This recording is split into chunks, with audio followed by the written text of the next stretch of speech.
La Cour suprême des États-Unis vient de porter un coup judiciaire qui en réalité a fermé l'ère de l'immunité juridique de Donald Trump, laissant l'ancien président et toute son équipe juridique dans un état de choc total et irrémédiable. Nous assistons à un moment historique décisif que presque personne dans l'entourage de Trump n'imaginait vraiment possible. Pendant des années, la tactique a consisté à faire traîner les procédures, à faire appel et à attendre que les mécanismes judiciaires lents épuisent le délai disponible. Mais depuis ce matin, le délai ne s'est pas seulement épuisé, il a été complètement pulvérisé. La plus haute juridiction du pays a rendu une résolution d'une seule ligne, qui possède plus de force que 1000 pages de jugements motivés. Pétition rejetée. Avec ces deux mots, la dernière possibilité de recours a été scellée. Il n'y a plus aucune autre demande à formuler. Il n'y a plus de suspension urgente à réclamer. Le processus judiciaire est formellement terminé et Donald Trump envisage désormais le précipice de la responsabilité immédiate.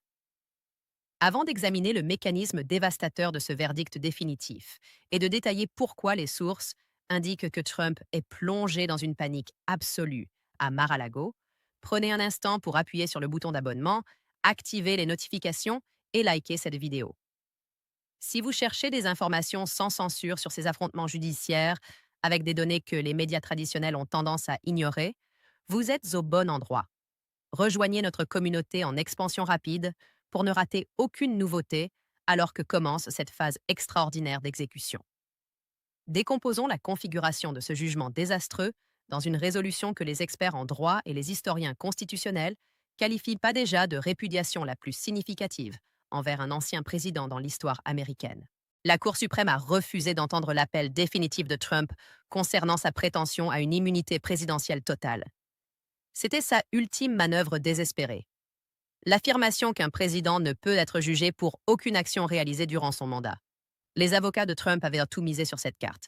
Ils pensaient que même s'ils perdaient en instance inférieure, la Cour suprême, avec sa majorité conservatrice, leur accorderait au moins une audience, une procédure qui prendrait des mois, voire des années. Au lieu de cela, les magistrats ont rejeté l'affaire sur le champ. Ils n'ont même pas fixé d'audience orale. Ils ont simplement validé le jugement du tribunal inférieur. Une décision qui déclarait clairement qu'un ancien président n'est pas un monarque et doit répondre aux lois pénales des États-Unis comme n'importe quelle personne ordinaire. Ce n'est pas un rejet habituel, c'est un rejet absolu de la doctrine de l'exécutif unitaire que Trump a utilisé comme bouclier pendant des décennies. La rapidité des répercussions est ce qui rend cette conjoncture si explosive. Normalement, quand la Cour suprême rejette une affaire, il existe un laps de grâce procédurale avant que l'ordre du tribunal inférieur ne s'active, c'est-à-dire la directive officielle pour reprendre le procès ou exécuter la condamnation. Mais dans une étape qui a laissé les analystes juridiques stupéfaits, la Cour suprême a disposé que la sentence s'applique immédiatement. En termes légaux, immédiatement équivaut à tout de suite, ce qui implique qu'il n'y a aucune interruption. La pause qui arrêtait les procédures pénales s'est évaporée en une seconde. Le procureur spécial Jack Smith a le feu vert pour procéder sans délai au procès. La juge à New York peut exécuter la sentence. La barrière judiciaire s'est brisée et le torrent inonde tout en même temps. Trump s'est réveillé ce matin en pensant qu'il disposait de mois pour manœuvrer. Ce soir, il se couchera en sachant que la sélection du jury pourrait commencer dès la semaine prochaine. L'atmosphère à Mar-a-Lago est, selon les rapports, de désarroi apocalyptique. Des sources proches de l'ancien président le décrivent comme hébété, incapable d'assimiler que les juges qu'il a nommés, Gorsuch, Kavanaugh, Barrett, n'aient pas agi pour le sauver. Il considérait la Cour suprême comme son ultime bouée de sauvetage, son rempart final contre l'establishment. Réaliser que la Cour l'a abandonné est un choc mental qui fait plus mal que n'importe quel revers électoral. Des rapports circulent sur des discussions houleuses entre Trump et ses principaux avocats. Trump leur reprochant de ne pas avoir exposé les arguments adéquats. Mais les spécialistes juridiques s'accordent à dire que ce n'était pas la faute des avocats, c'était la norme légale. Il n'existe aucun fondement constitutionnel pour soutenir qu'un président puisse commettre des délits sans punition et la Cour suprême n'allait pas sacrifier sa propre crédibilité pour protéger un individu. Le jugement déclenche en outre une crise économique brutale pour la campagne de Trump. Jusqu'à présent, ils ont collecté des millions de dollars en promettant de combattre la persécution jusqu'à la Cour suprême. Ils ont assuré aux financeurs que la haute courrait enfin, Cette histoire s'est dissipée. Comment demander des fonds pour financer un appel déjà rejeté? Les messages de collecte devront passer de «Aidez-moi à résister» à «Aidez-moi à régler mes dettes légales avant l'enfermement». C'est une offre bien plus difficile. On observe déjà des signes de fatigue chez les donateurs, avec des contributeurs clés qui ferment discrètement leur portefeuille. Ils identifient une bataille perdue quand ils l'avoinent. La tactique de la Cour suprême était sa seule tactique. Sans elle, la campagne devient une entité zombie. Elle bouge, mais elle est morte à l'intérieur. Approfondissons le texte précis du jugement du tribunal inférieur qui régit maintenant le pays. La Cour d'appel du circuit de DC a élaboré une opinion incisive qui a démantelé chaque thèse de Trump. Ils ont rédigé que le président Donald Trump s'est transformé en citoyen Trump avec toutes les protections de n'importe quel autre accusé pénal, mais que toute immunité exécutive qui aurait pu le protéger pendant qu'il occupait la présidence ne le protège plus dans ce litige. En refusant de réexaminer l'appel, la Cour suprême a validé de facto ce texte. Ils ont consolidé le principe selon lequel personne n'est au-dessus de la loi. Ce précédent perdurera dans l'histoire. Mais pour Trump, les annales historiques importent peu. Son inquiétude est la chance concrète d'une cellule dans une prison fédérale sans immunité. Les preuves contre lui dans l'affaire du 6 janvier et celles des documents classifiés sont écrasantes. Sa ligne de défense n'a jamais été «je le nie». Sa ligne était «j'avais le droit de le faire». Cette ligne est maintenant morte. La panique à Washington dépasse le noyau de Trump. Elle se propage dans l'establishment républicain. Pendant des mois, les dirigeants du Parti républicain ont évité les questions sur les ennuis légaux de Trump en alléguant « Nous devons laisser la procédure d'appel avancer ». C'était un prétexte utile pour ne pas se positionner car la procédure d'appel a déjà avancé. Elle est terminée. Maintenant, chaque sénateur et représentant doit répondre à une question simple. La Cour suprême a dégagé le chemin pour le procès d'un ancien président. Soutenez-vous l'empire de la loi ou soutenez-vous un accusé pénal? Ils ne peuvent plus se réfugier dans des dilations formelles. Le dilemme clair est cela. On observe des sénateurs évitant les journalistes dans les couloirs du Capitole parce qu'ils n'ont pas de réponse. Ils craignent d'offenser la base trumpiste, mais ils craignent aussi de s'associer à un condamné. George Will, l'analyste conservateur qui observe l'érosion du Parti républicain avec une alarme croissante, est intervenu récemment pour cadrer cet instant. C'est la fin du parcours, a déclaré Will. L'illusion que Donald Trump est victime d'un appareil judiciaire corrompu a été démolie par l'entité même que les conservateurs révèrent, la Cour suprême. Les évasions, les retards, les confusions. Tout a heurté le mur de la certitude. Le Parti républicain doit maintenant décider s'il est un parti de l'égalité et d'ordre ou un culte personnaliste voué à sauvegarder l'anarchie d'un individu. Le tribunal a accompli son rôle. Maintenant, les électeurs doivent accomplir le leur. La dynamique légale à venir est implacable dans son efficacité. L'affaire retourne à la juge Tanya Chutkan à Washington, D.C. La juge Chutkan a manifesté qu'elle entend cette affaire à procès avec la plus grande célérité possible. Elle a précédemment affirmé que le public mérite un procès expéditif autant que l'accusé. Nous pourrions assister à une audience de calendrier dans les 48 heures. La date du procès qui avait été suspendue pendant que l'appel pendait reviendra au programme. Et étant donné que la Cour suprême a attendu jusqu'à maintenant pour statuer, cela tombe juste au cœur de la campagne électorale générale. Trump se verra contraint de passer ses journées dans une salle d'audience à Washington, D.C., à entendre des déclarations sur sa tentative de subvertir les élections au lieu de faire campagne dans les États pivots. L'image d'un candidat présidentiel assis sur le banc des accusés jour après jour est un désastre politique qu'aucun stratège ne peut contrer. Mais le risque pour Trump dépasse l'agenda. La solidité de cette résolution implique que les preuves compilées par le procureur spécial sont pleinement valides. Il n'y a plus de débat possible sur le privilège exécutif qui protégerait ces discussions avec ses conseillers. Les tribunaux ont jugé que le privilège disparaît face à une enquête pénale. Cela signifie que des témoins comme Mark Meadows, Mike Pence et d'autres peuvent être contraints de témoigner sans limite. La pire crainte de Trump a toujours été que son entourage proche se rebelle contre lui. Avec la protection de l'immunité évaporée, il n'y a plus de raison légale pour qu'il se taise. Il ne protège plus la présidence. Ils protègent de leur propre intégrité face à des accusations de faux témoignages. Le coup mental pour Donald Trump est l'élément imprévisible dans ce panorama. Il a fonctionné toute sa vie sous la prémisse qu'il peut toujours négocier, toujours faire appel, quand il y a toujours une échappatoire. Il n'a jamais affronté une conjoncture où la sortie est vraiment bloquée. Cela génère un degré de dissonance mentale qui est dangereux. Les rapports de l'équipe indiquent qu'il alterne entre dépression et fureur débordante. Il se sent trahi par le système qu'il croyait dominer. Cette mentalité le rend instable. Il est possible que nous voyions une rhétorique encore plus radicale sur Truth Social.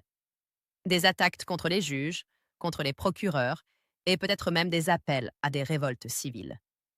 L'appareil judiciaire s'y prépare. Il déploie d'un des marshals, renforce la protection. Le système sait qu'une bête acculée est la plus létale, et Trump est plus acculé que jamais dans sa vie. Ce jugement porte aussi des répercussions globales. Alliés et rivaux mondiaux observent, perçoivent et que le système juridique américain a le tempérament pour demander des comptes à son propre ex-dirigeant. Cela transmet que les États-Unis restent une nation de loi, non de personnes, mais cela inaugure aussi une période d'instabilité extrême. Un candidat présidentiel majeur est effectivement en litige pour des crimes contre l'État. Le spectacle de ce procès accaparera le cycle informatif planétaire pendant des mois. Cela affaiblira les États-Unis sur la scène internationale à court terme, car le désordre interne prime sur la diplomatie. On dit que des diplomates envoient pas des billets des dépêches à leur capitale, alertant que les États-Unis entrent dans une période de litige interne sans précédent. Examinons le panorama désolant pour Trump. Avec l'appel rejeté, s'il est déclaré coupable, il fait face à un emprisonnement obligatoire. Les accusations contre lui, conspiration pour frauder les États-Unis et obstruction de procédures officielles, emportent des peines allant jusqu'à 20 ans. Les directives de condamnation, pour un accusé de son calibre qui n'a pas exprimé de remords et a agressé le tribunal, conseilleraient probablement une réclusion substantielle. Il n'y a pas de confinement à domicile à Mar-a-Lago pour ces délits. Selon les rapports, le Secret Service a déjà entamé des discussions initiales avec le bureau pénitentiaire sur la logistique pour garder un ancien président. Réfléchissez-y. Le secret de service planifie comment protéger un ex-dirigeant à l'intérieur d'une prison fédérale. C'est notre réalité. C'est la certitude que la Cour suprême vient de libérer. Le monde médiatique est en effondrement en traitant la promptitude de cette avancée. Pendant des mois, les juristes ont prédit que la Cour suprême prendrait l'affaire, qu'elle pourrait la reporter après les élections. Ils se sont trompés. Le tribunal agit avec détermination. Maintenant, les présentateurs de CNN et MSNBC luttent pour réajuster leur script. La narrative sera jugée à quand ils le condamneront. L'imminence du procès change tout. Cela change les sondages, le équilibre des financeurs, la sélection du vice-présidentiel qui veut être colistier de quelqu'un qui pourrait prêter serment depuis une cellule. La toxicité de la candidature de Trump vient d'escalader exponentiellement. Il faut aussi considérer la réaction des promoteurs de la thèse de l'État profond. Ils le peignent déjà comme la confirmation suprême de la machination. La Cour suprême est achetée, le système est truqué, mais cette allégation sonne vide quand le tribunal est dominé par des conservateurs, dont 3 nommés par Trump. Si l'État profond contrôle Clarence Thomas et Samuel Alito, le concept a perdu tout sens. C'est l'effondrement de l'hypothèse conspirationniste. Cela explique que des juges d'interprétation stricte ont lu la Constitution et n'ont trouvé aucune disposition autorisant le président à agir à sa guise. La faillite conceptuelle de la doctrine Magaga est mise à nu. À mesure que nous avançons vers la phase d'exécution, les choses deviendront rudes. Trump tentera probablement de renvoyer ses avocats. Encore une fois, il cherchera à déposer des requêtes vaines pour reporter la date. Il pourrait même boycotter le procès. Mais la juge Chutkan a l'autorité pour exiger sa comparution. Elle peut émettre un mandat d'arrêt. L'image d'agents fédéraux escortant un ancien président vers un tribunal est inédite. Mais nous nous en approchons jour après jour. La Cour suprême a proclamé de facto « Nous avons conclu ». C'est maintenant votre tour, juge Chutkan, et elle est prête à procéder. Le mutisme des autres candidats républicains est éloquent. Nikki Haley, Ron DeSantis, avant d'abandonner tous, ont procédé avec prudence. Mais maintenant, un virage pourrait survenir. Si Trump est destiné au tribunal pendant l'élection générale, le cas pour un plan alternatif gagne du poids. Je suis le candidat qui n'ira pas en prison. C'est un slogan puissant. Les arbitres partisans se réuniront dans des salles cachées cette semaine, terrifiés de marcher en somnambule vers un désastre historique. Si Trump a le nom alors qu'il occupe un banc d'accusés, l'urgence de le remplacer à la Convention pourrait s'intensifier, générant une convention divisée et une belligérance partisane. Il y a aussi l'angle économique de la fin des appels. Trump a couvert des cautions dans des affaires civiles, mais les pénales drainent la liquidité différemment. Les honoraires légaux sont astronomiques, et maintenant que la phase de prolongation a cessé, commence celle du procès. Les procès coûtent des fortunes. Ils requièrent des consultants juridiques, des experts, des témoins, des déplacements pour l'équipe légale, hébergement pour le staff ADC montant à des millions par mois, et le Comité national républicain a déjà insinué une réticence à payer les dettes pénales. Trump fait face à une crise de liquidité juste quand il en a le plus besoin. La pression économique se resserre en même temps que la judiciaire. Parlons du jury. Le procès aura lieu à DC. Trump déteste ça. Il n'a obtenu que 5% là-bas. Il sait qu'un jury du district de Columbia sera difficilement indulgent. C'est pourquoi il s'est battu pour changer de juridiction ou rejeter. Le refus de la Cour suprême scelle son destin locatif. Il sera jugé dans la ville qu'il a tenté de priver de droit. Il y a de la poésie là-dedans, mais pour Trump, c'est un enfer. Il croit que le jury sera biaisé contre lui et le criera. Mais la règle est la règle. On juge là où le délit a été commis, et le délit de tentative de renverser le gouvernement s'est produit à Washington, D.C. Oui, les effets en chaîne de cette résolution impacteront toute facette de la vie américaine. Cela renforce la fermeté institutionnelle, mais assure une année turbulente. L'élection de 2024 sera un plébiscite non seulement sur les plateformes, mais sur l'empire du droit lui-même. Trump se présentera comme un proscrit héroïque, un martyr. Biden comme le gardien des structures, la Cour suprême a monté la scène pour cet affrontement. En reculant, ils ont poussé le pays vers les élections les plus instables depuis 1860, et les électeurs qui ne suivent pas chaque instance judiciaire, le citoyen moyen, vont voir des titres urgents disant Cour suprême, rejette recours de Trump. Ça perce le bruit, ça sonne concluant, ça perce, ça avertit l'électeur désinformé que Trump est tombé, et aux États-Unis, personne ne soutient un tombé. L'URA d'invulnérabilité est le bien le plus précieux du codillo. Une fois percé, une fois que les tribunaux le traitent comme un délinquant vulgaire, le charme se défait. La Cour suprême a accompli plus aujourd'hui. Ils ont sauvé leur propre image. La confiance dans la Cour touchait des minima historiques. S'ils avaient accordé l'immunité à Trump ou dilaté l'affaire, ils seraient passés pour des agents politiques. En le rejetant, ils ont réaffirmé leur autonomie. Ils ont prouvé leur loyauté à la Constitution, pas au parti. Cela pourrait restaurer un peu de confiance judiciaire, même en enrageant la base MAGA. C'était un pas mesuré du président Roberts pour préserver l'institution qu'il préside. Il sait qu'une cour qui élève un président au-dessus de la loi est une cour inutile. Voilà donc le panorama. La Cour suprême a statué, l'appel final a expiré. Donald Trump est resté sans alternative, sans délit et sans prétexte. Le blindage légal qu'il a brandi pendant 50 ans s'est brisé en éclats. Maintenant, il est exposé devant la justice. Le procès arrive, les preuves arrivent, les témoins arrivent, et rien, absolument rien ne peut les empêcher.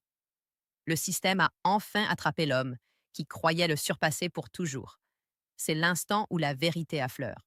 Nous allons vérifier si l'expérience américaine résiste à l'épreuve de juger un ancien président. Les semaines à venir déborderont de bruit et de rage, mais la certitude sous-jacente est muette et inébranlable. La loi règne sur tous. Assurez-vous de vous abonner à cette chaîne. Nous couvrons le procès jour après jour. Nous décortiquerons témoignages, preuves et manœuvres défensives avec frénésie.